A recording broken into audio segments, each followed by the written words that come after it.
Fala galerinha do Tio Uli, sejam bem-vindos à nossa terceira aula. E na aula de hoje eu vou estar falando com vocês sobre mineração de Bitcoin. Provavelmente você já ouviu alguma coisa nesse sentido e você já ficou em dúvida. Como que minera Bitcoin? O que é o processo da mineração? Então depois da aula de hoje eu tenho certeza que você vai entender o que é a mineração e se é viável ou não é viável investir nesse tipo de negócio. Então fica ligado até o final da aula que eu tenho certeza que você vai curtir.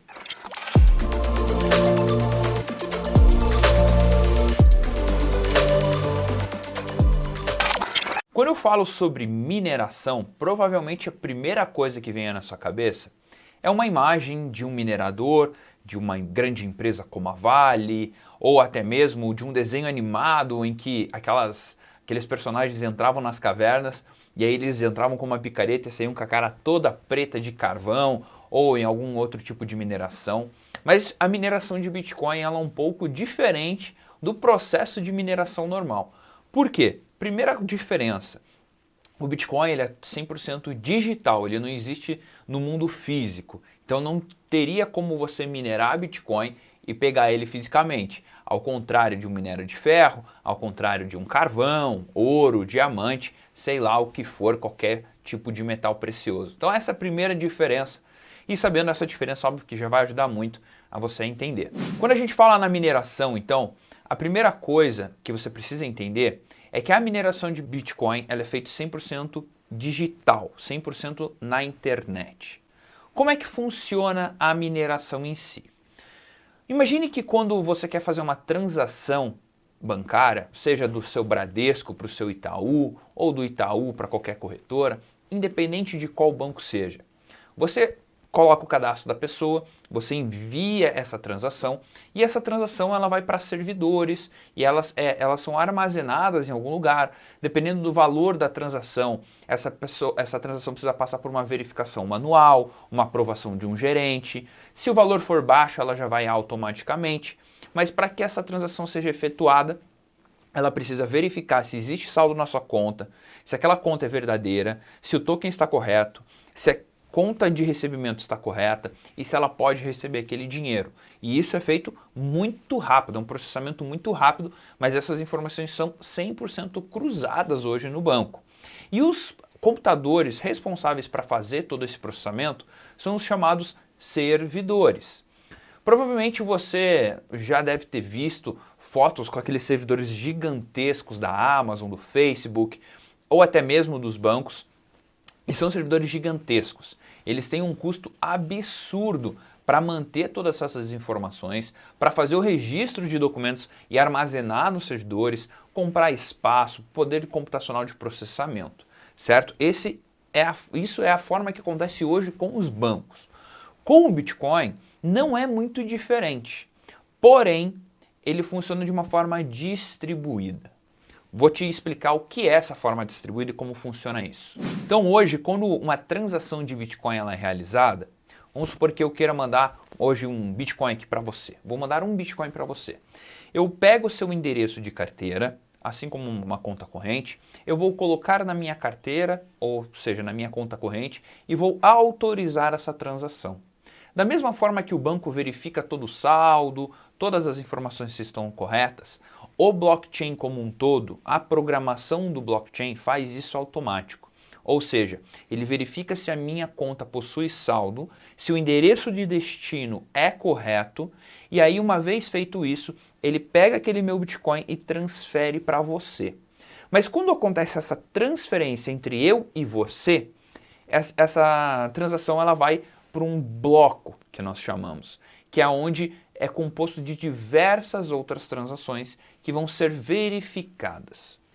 Bom, deixa eu te explicar por que elas são verificadas. Quando essa transação ela entra dentro de um bloco de transações, que acontecem a cada 10 minutos, e sempre vai ser a cada 10 minutos, porque foi setado já lá no passado isso. Então, quando esse bloco de transações a cada 10 minutos é processado, os computadores da rede do Bitcoin, que alimentam toda a rede, eles verificam a autenticidade de diversos itens dentro do blockchain, juntamente com a sua carteira, com tudo aquilo. e esse processo é chamado de mineração. A mineração, então, em si, de uma forma bem simplista, é o processo de verificação das transações. Como é que eles verificam?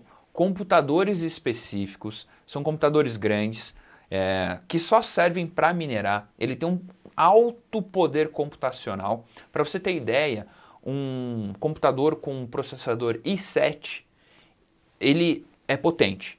O computador de mineração de Bitcoin é 100 vezes mais potente do que esse i7, porque o processador é altamente potente simplesmente para processar as transações. Então, uma vez processado essa informação, eles fazem um processo da verificação da criptografia de hash, eles fazem toda essa verificação de criptografia e uma vez aprovada essa transação, ela é efetivada, ok? Então a transação de Bitcoin hoje, ela demora em torno de 10 a 20 minutos para ser 100% concluída. E por que demora esse tempo? Porque ela entra em um bloco de transações, esse bloco ele vai para os mineradores fazem toda a verificação do bloco inteiro, um bloco de transações pode conter mais de 2.000 transações. Então, verificou todas as transações, efetivou, uma vez efetivado, você nunca mais vai conseguir refazer essa transação, você não consegue refazer ou alterar qualquer tipo de transação. É inestornável, vamos assim dizer, ok? E o que os mineradores ganham com isso? Você já se perguntou? O que os mineradores ganham para deixar computadores gastando energia o dia inteiro para verificar transações de Bitcoin? Qual é o sentido disso? É simplesmente ajudar o ecossistema ou tem um cunho financeiro por detrás? Então se liga que eu vou te abrir alguns números aqui. Então os mineradores, eles não são bobos. Eles ganham dinheiro minerando e eu vou te explicar o porquê. Primeira coisa, o Bitcoin, ele tem um número máximo a ser criado, ok? Quando o Satoshi Nakamoto, o criador do Bitcoin, ele idealizou isso, ele criou um mecanismo de deflação. Ou seja, os Bitcoins eles seriam emitidos a cada bloco minerado, tá? Vocês já vão entender de onde surgem novos Bitcoins. Então seriam emitidos novos Bitcoins a cada bloco minerado e a cada 630 mil blocos, ou aproximadamente 4 anos, a recompensa desse bloco minerado seria cortado pela metade, que é o processo do halving em que nós chamamos. Inclusive em 2020 aconteceu o quarto halving, onde a recompensa dos mineradores caiu pela metade. Então deixa eu te explicar agora o seguinte. Então significa que lá no início do Bitcoin, quando foi criado, idealizado, os novos Bitcoins eles seriam criados através do processo de mineração. Para você ter uma ideia, os computadores que ficavam ligados na época, você minerava com o computador que você tinha em casa na época, porque você não precisava de um poder computacional tão grande. Então você minerava com o seu computador em casa ou no escritório, enfim, qualquer computador pequeno, e a cada bloco minerado, a cada 10 minutos, você recebia 50 Bitcoins como recompensa por ter deixado o seu computador ligado. Mas vale lembrar, galera, que naquela época o Bitcoin ele valia nada, né? Ele valia menos do que 1 centavo. Então por isso que justificava você receber 50 Bitcoins. Com o passar dos anos, essa recompensa caiu pela metade, 25, depois para 12,5, 6 ponto alguma coisinha, e esse processo vai continuar até que o último Bitcoin seja minerado. Talvez você tenha se perguntado, tá, mas quando que vai ser minerado o último Bitcoin? Estima-se que 2140, talvez a gente nem esteja vivo para saber. Por quê? Porque a matemática que o Satoshi criou é certa e ela vai fazendo todo esse processo. Tá bom, mas você não me explicou como que os mineradores ganham dinheiro. De duas maneiras. Primeira, eles ganham através das recompensas dos blocos minerados, ok? Então, por exemplo, Felipe, eu tenho máquinas de mineração, juntamente com o Rudá, amigo do tio Uli, e essas máquinas elas ficam ligadas 24 horas por dia, 7 dias por semana, simplesmente verificando as transações do blockchain. E a cada bloco minerado, eu recebo uma parte dessa recompensa. Por quê? Porque a gente liga nossas máquinas com mais pessoas que têm máquinas para que o nosso poder computacional fique ainda maior e aí a gente divide entre todo mundo aquela recompensa. Isso já é feito automaticamente. E eu também ganho nas taxas das transações que acontecem nas transações de Bitcoin. Então, por exemplo, se eu vou mandar um Bitcoin para você agora, eu vou pagar provavelmente uns 2 dólares de taxa, talvez um pouco menos, talvez um pouco mais, dependendo da rede, e aí eu recebo isso para mim como uma recompensa. No final das contas, o processo da mineração, para quem investe nesse segmento, ele é muito rentável porque você compra Bitcoin mais barato através do processo de mineração.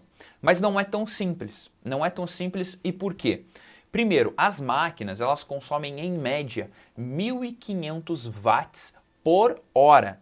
Isso, se a gente for calcular aí a 50 centavos o quilowatt-hora, eu gastaria 75 centavos por hora por máquina, certo?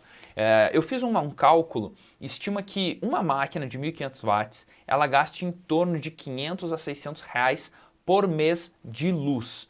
Então o primeiro fator é, já que ele gasta muita energia, eu preciso de energia barata para que ela se torne rentável. Se a gente for pensar que os maiores mineradores e fabricantes de máquinas hoje ficam na China, o segundo fator que impacta muito é a carga tributária. Por quê? Porque se eu trouxer máquinas de fora, eu vou pagar um imposto quase de 100% aqui no Brasil. Então significa que a minha máquina já custou o dobro. Se eu tenho uma energia mais barata, puxa, aí o meu ROI ele vai ser muito longo. E vale lembrar que quanto mais pessoas colocarem dinheiro em máquinas e máquinas serem ligadas na rede, o nível de dificuldade da mineração ele aumenta. Por que ele aumenta? Porque o Satoshi, como ele programou toda aquela artimanha de a cada 4 anos você cortar pela metade, ele precisa que esse processo ele se torne estável. Então, a rede ela vai se autoajustando semanalmente. Então, por exemplo, pode ter semanas que tenha tanta máquina que fica mais difícil de minerar. Ou seja, eu preciso de mais poder computacional para resolver o problema do bloco. Mas, que nem recentemente, caiu 45% o poder computacional. O que aconteceu? A dificuldade da rede caiu drasticamente também. Então, essa rede ela vai se autoajustando, então não existe a possibilidade do Bitcoin se tornar tão difícil, tão difícil, tão difícil, que se torne inviável minerar. Então, o que eu quero que você entenda é o seguinte, a mineração é o processo de verificação das transações dentro do blockchain. Esses computadores eles ficam distribuídos pelo mundo inteiro, então não existe a possibilidade de um governo, por exemplo, banir essas máquinas de o blockchain e o Bitcoin acabar. Por quê? Porque existem tantas máquinas pelo mundo inteiro que se houver uma máquina minerando, o blockchain ele ainda sobrevive, ele ainda vive. Tá? Então, essa coisa de tipo espiral da morte que as pessoas falam, porque se desligarem as máquinas de mineração, o Bitcoin acaba. Não, até porque o protocolo ele pode evoluir para um outro sistema de mineração que nem precisa das máquinas, ok? Que também, ecologicamente, ele é mais viável, não gasta tanta energia e tudo mais. E até um dado interessante, estima que as máquinas de mineração, elas consomem, em média, 1/3 de toda a energia gerada pela Itaipu por ano. Só para vocês terem uma ideia de como consome energia. Então, entende que a mineração é o processo de verificação das transações, que os mineradores ganham dinheiro pela recompensa do bloco, pelas taxas de transações. Dá para ganhar dinheiro? Dá. Porém, você precisa fazer com pessoas especializadas e que entendem do assunto, que tem energia barata, custo de maquinário mais barato por comprar em grande volume, em grandes quantidades, e que você não tem como destruir o Bitcoin simplesmente acabando com a mineração. Então, galera, se vocês ficaram com alguma dúvida, não hesitem em perguntar no grupo do Telegram do Tio Uli ou aqui no YouTube, que eu vou estar respondendo vocês, e a gente se vê numa próxima aula.